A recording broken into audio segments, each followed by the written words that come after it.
Welcome to my YouTube channel Ramesh online. AP ఉద్యోగులకు సంబంధించిన pending బిల్లులు 1-2 రోజుల్లో క్లియర్. ఉద్యోగుల ఆర్జిత సెలవులు ఈఎల్స్కు అనుమతి అనే హెడ్లైన్తో ఉన్నటువంటి వీడియోనైతే మనం చూస్తున్నాం.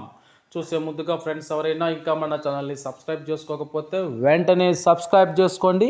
అదేవిధంగా వీడియో మీకు నచ్చట్లయితే ఒక లైక్ చేసి మన మిత్రులందరికీ షేర్ చేస్తారని ఆశిస్తూ ఇక విషయానికి వచ్చినట్లయితే ఏపీ ఉద్యోగుల పెండింగ్ బిల్లుల సమాచారం. ముందుగా మనం మెడికల్ రియంబర్స్మెంట్ సమాచారం చూసినట్లయితే ఈహెచ్ఎస్ నుండి మంజూరు చేయబడిన మెడికల్ రియంబర్స్మెంట్ బిల్లులపై సిఎస్సి నుండి గత 3 నెలలుగా మంజూరు ఉత్తర్వులు ఇవ్వకపోవడంతో సిఎస్సి లాగిన్లో 293 మెడికల్ రియంబర్స్మెంట్ బిల్లులన్నీ ఇంకా అలాగే పెండింగ్లో ఉండిపోయాయని, వాటిని ఆగస్టు 31వ తేదీన డిప్యూటీ డైరెక్టర్ మెడికల్ పదవీ విరమణ చేసిన తర్వాత ఆ పోస్టులో ఎవరిని ఇంతవరకు నియమించకపోవడంతో ఆ మంజూరు ఉత్తర్వులు విడుదల చేయడంలో జాప్యం జరుగుతోందని, వెంటనే వాటికి తగు చర్యలు తీసుకోవాలని ఎస్టీయు పక్షాన ప్రాతినిధ్యం చేయగా 1-2 రోజుల్లో నియమించి బిల్లులను క్లియర్ చేయిస్తానని కమిషనర్ గారు హామీ ఇచ్చారు.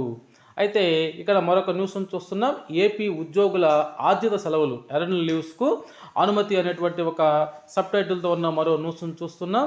వేసవి సెలవుల్లో విధులు నిర్వహించిన ఉద్యోగ ఉపాధ్యాయులకు ఆర్జిత సెలవులు ఎర్న్ లీవ్స్ను మంజూరు చేస్తూ ప్రభుత్వం జీవోను విడుదల చేసింది. దానికి సంబంధించినటువంటి ఈ ప్రొసీడింగ్స్ని ఇక్కడ మనం స్క్రీన్ మీద అయితే చూస్తున్నాం.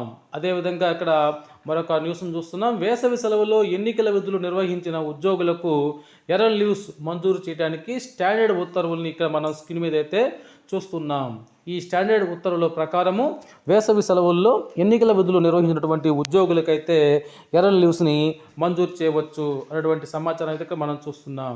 ఓకే ఫ్రెండ్స్, ఇది ఈనాటి సమాచారం మీకు నచ్చినట్లయితే ఒక లైక్ చేయండి. Thank you for watching.